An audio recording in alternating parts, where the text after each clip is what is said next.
তো বন্ধুরা ইতিমধ্যে আপনাদেরকে দেখাবো নতুন গাইডলাইন্স অনুযায়ী নতুন ইতিমধ্যে নোটিশ অনুযায়ী ফটো আপনি এখানে বসাবেন, ফটো আপনি কত পিক্সেলের মধ্যে বসাবেন, এছাড়া আপনাকে কেমন ফটো তুলতে হবে আজকের ভিডিওতে সম্পূর্ণ গাইডলাইন্স আপনাদেরকে দেব। ইতিমধ্যেই প্রত্যেকটা বিএলওর কাছে এই নির্দেশিকা চলে এসেছে যে ফটো কত পিক্সেলের হতে হবে এবং এই এসআইআর ফর্মে বা গণনা ফর্মে আপনাকে ফটো কত বড় বসাতে হবে সমস্ত বিষয়টি আমরা দেখতে পাচ্ছি। তো দেখুন এখানে প্রথমত আপনাকে এই যে ফর্মটা দেখতে পাচ্ছেন গণনা ফর্ম, এই ফর্মটা কিন্তু আপনারা ইতিমধ্যেই পেয়ে গেছেন বিএলওর কাছে। যারা এখনও পর্যন্ত পাননি তারা কয়েকদিনের মধ্যেই হাতে পেয়ে যাবেন। তবে এই গণনা ফর্ম কিন্তু আপনাকে ফিল আপ করতে হবে। এর আগে আমি আপনাদেরকে দেখিয়ে দিয়েছি কীভাবে ফিল আপ করবেন। তো এখানে আপনাদেরকে আজকে ফটো কীভাবে আপনি লাগাবেন, এছাড়া কত সাইজের লাগাতে হবে সেই বিষয়গুলো আপনাদেরকে এবার আমি দেখিয়ে দিচ্ছি। ইতিমধ্যে বলা হয়েছে যে ছবির বিষয়ে আপনাদের যে পাসপোর্ট সাইজ ছবিটা দিতে হবে তার জন্য প্রত্যেকটা বিএলওর কাছে নির্বাচন কমিশনের পক্ষ থেকে নির্দেশিকা চলে এসেছে। কী নির্দেশিকা এসছে দেখুন, বলা হয়েছে 1 নম্বরে যে আপনাদের এই ছবির ক্ষেত্রে বিশেষ কিছু বিষয় যেগুলো হচ্ছে সাম্প্রতিক পাসপোর্ট সাইজের রঙিন ছবি আপনাকে দিতে হবে, যেটা কালার ফটোগ্রাফ হবে রঙিন, এবং 200 DPI আপনাকে রেজুলেশনে এই ছবিটা তুলতে হবে। এবং মাপ বলা হয়েছে 3.5 সেমি ইন্টু 3.5 সেমি, মানে 3.5 সেমি নির্দিষ্ট স্থানে সংযুক্ত করতে হবে। মানে এই যে 3.5 সেমি বলা হয়েছে, এই 3.5 সেমিতে আপনাকে এই ছবিটা তুলতে হবে এবং আপনার লাগাতে হবে। 2 নম্বরে বলা হয়েছে ছবিতে আবেদনকারীর মাথা ও কাঁধের ওপরের অংশের ক্লোজ আপ থাকতে হবে।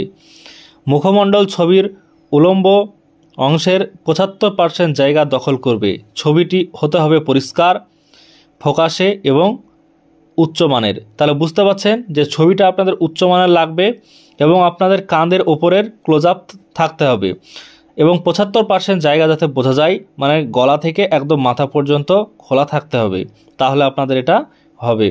এছাড়াও দেখুন বলা হয়েছে আরও একটা বিষয়, সেটা হচ্ছে ছবিতে পার থেকে সরাসরি ক্যামেরার দিকে তাকানো অবস্থায় স্বাভাবিক মুখভাব এবং মুখ বন্ধ অবস্থায় দেখাতে হবে।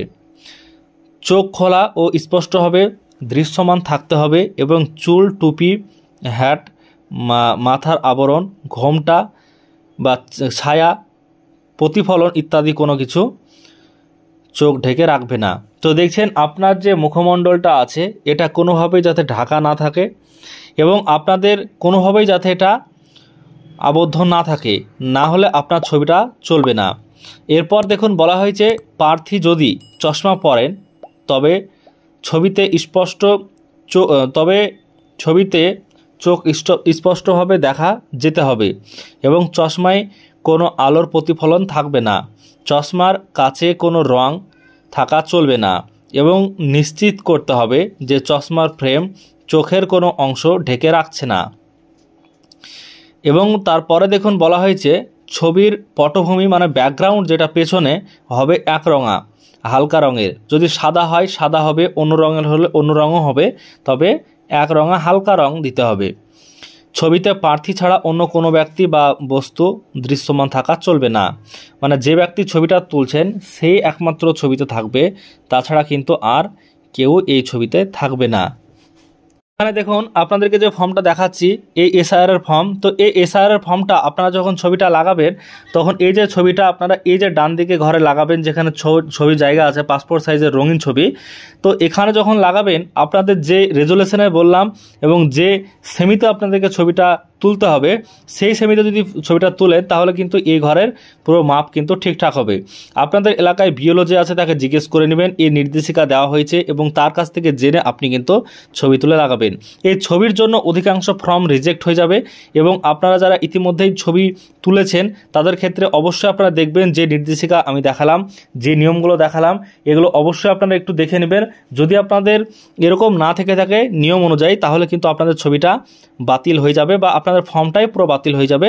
আপনাদের ফর্ম কিন্তু হবে না, নির্বাচন কমিশনের পক্ষ থেকে ফর্ম কিন্তু রিজেক্ট করে পাঠিয়ে দেওয়া হবে। আশা করছি বুঝতে পেরেছেন, ছবির বিষয়ে জানালাম। এবার আপনাদেরকে বলি যে অনেকেই সম্পর্কের বিষয়ে আপনারা কিন্তু জানতে চাইছেন যে সম্পর্ক জায়গায় কি বসবে। তো আপনাদেরকে এখানে ছোট্ট করে বুঝিয়ে দিই যদি আপনার 2002 সালে নিজের লিস্টে নাম থাকে ভোটার লিস্টে, তাহলে আপনি এই বাম দিককার হলুদ ঘরটা পূরণ করবেন। যদি আপনাদের 2002 সালের ভোটার লিস্টের নাম না থাকে, আত্মীয়ের থাকে, মানে পিতা মাতা বা আপনার ঠাকুমা বা দাদু যদি নাম থেকে থাকে, তাহলে আপনি ডান দিককার ঘরটাই পূরণ করবেন। যদি কারোর নাম না থেকে থাকে আপনার, তাহলে কিন্তু আপনি উপরের ঘরটা পূরণ করবেন শুধুমাত্র, এবং আপনার যে ডকুমেন্টস রয়েছে নির্দিষ্ট উল্লেখিত 13টা ডকুমেন্টস, তার মধ্যে একটা ডকুমেন্টস আপনাকে দেখাতে হবে। তো আশা করছি বুঝতে পেরেছেন, সমস্ত বিষয়টা আপনাদেরকে জানিয়ে দিলাম যে ইনুমারেশন ফর্ম ফিল আপ কীভাবে করবেন, ইনুমারেশন ফর্ম ফিল আপে ছবি কীভাবে বসাবেন, ইনুমারেশন ফর্ম ফিল আপে সম্পর্কের নাম কী দিবেন, সমস্ত বিষয় আজকের এই ভিডিওর মাধ্যমে আপনার সাথে আলোচনা করলাম।